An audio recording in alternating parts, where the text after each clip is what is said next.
nome é Fernanda Garcia, eu sou acadêmica do 4º ano de Psicologia na UEM.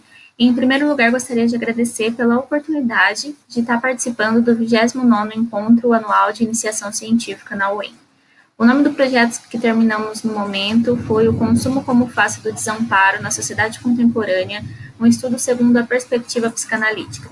Sou uma aluna PIBIC e a agência de fomento foi a Fundação Araucária. Tenho como orientadores Dr. Guilherme Elias da Silva, que é professor do DPI na UEM, e como co-orientador o Dr. Marco Antônio Rota Teixeira, que também é professor no DPI na UEM. Estamos no campus sede Maringá e vamos começar a apresentação.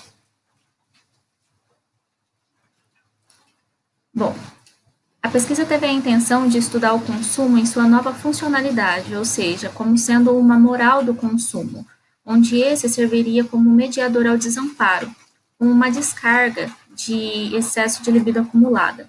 Dessa forma, o consumo não seria simplesmente no sentido de consumismo, como normalmente conhecemos, mas também como modo de se relacionar com as outras pessoas e também com os outros objetos, considerando todos eles como mercadorias.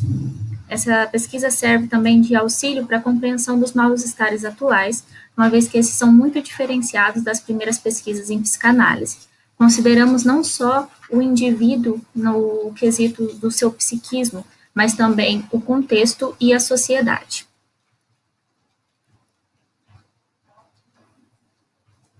O objetivo geral é entender o consumismo como um meio privilegiado para lidar com o desamparo e com os meios que a gente utilizou para chegar nesse objetivo geral, então os objetivos específicos, foi compreender a modernidade e a pós-modernidade e as suas possibilidades de subjetivação e formação de mal-estares, assim como compreender alguns conceitos, como o desamparo e excesso traumático para Freud e o conceito de legislador absoluto para Bierman. A gente procurou também integrar nessa pesquisa e articular os conceitos de diversos autores que já pesquisavam sobre o consumo num viés mais social. Então, Joel Bierman, Christopher Lasch, de forma a fazer um estudo que não seja somente psicanalítico, mas também psicanalítico incluído no campo social. Como materiais e métodos, esse estudo se constitui como psicanalítico, social e teórico, e utilizamos como método o método psicanalítico, uma vez que ele considera o inconsciente como seu objeto de pesquisa.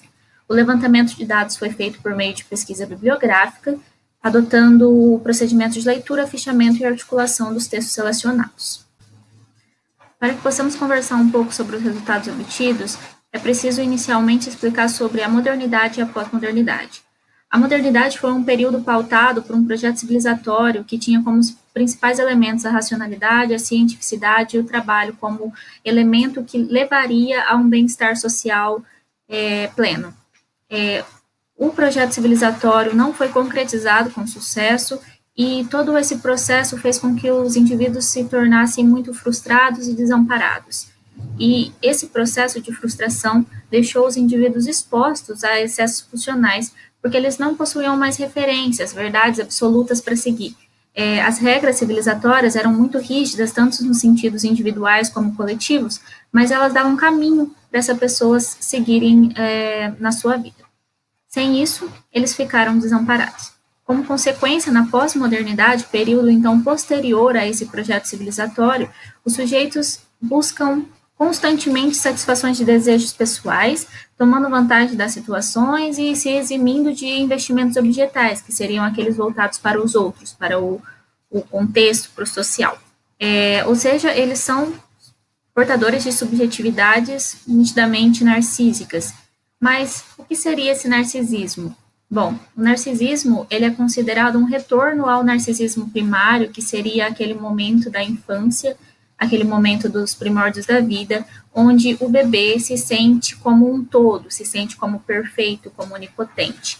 Isso se deve às identificações feitas com os pais ou com as mães, ou seja, com esses indivíduos que estão no campo social inicial da vida dos sujeitos, e essas identificações criam aspectos e desvalorizáveis, integrando isso num conjunto que será o ego ideal. Continuando e explicando um pouquinho, então, de como se formaria o psiquismo dos indivíduos, a libido se encontra alojada no id, enquanto o ego ainda está se formando. Então, essa libido é investida em em investimentos objetais, e quando o ego se fortalece, ele tenta tomar de volta essa libido. Então, há sempre um confronto com o amor a si mesmo e o amor ao outro. E o ego tem a preferência por libidos que sejam direcionadas ao seu próprio eu, por ir de encontro a esse eu ideal. Esse encontro com os objetos de máxima valorização é chamado de objetos da atividade narcísica, que seriam os meios que possibilitam a realização da satisfação plena desse indivíduo. Resultados, então, todas as individualidades possuem compilados específicos de objetos de satisfação narcísica, mas o que eles todos têm em comum é que precisa de uma fonte ou de um meio para essa realização. Então, os indivíduos buscam essa posição do ego ideal, que não conseguem por si só, porque são dependentes e prematuros, então precisam de um outro para alcançar tais características.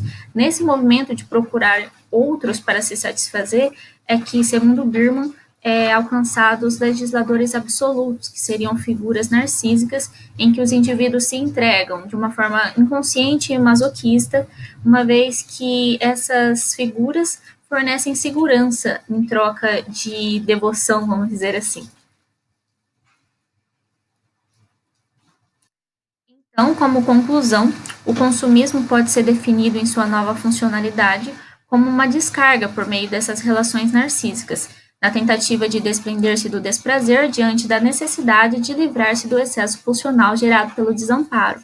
Desse modo, configura-se como um processo na ordem do primitivo, do não elaborado e do pré-edípico. Nesse sentido, embora haja uma sensação de prazer no ato de consumo, por conta da descarga, não há uma satisfação no sentido pleno, uma vez que não promove a total aproximação entre o superego e o ego.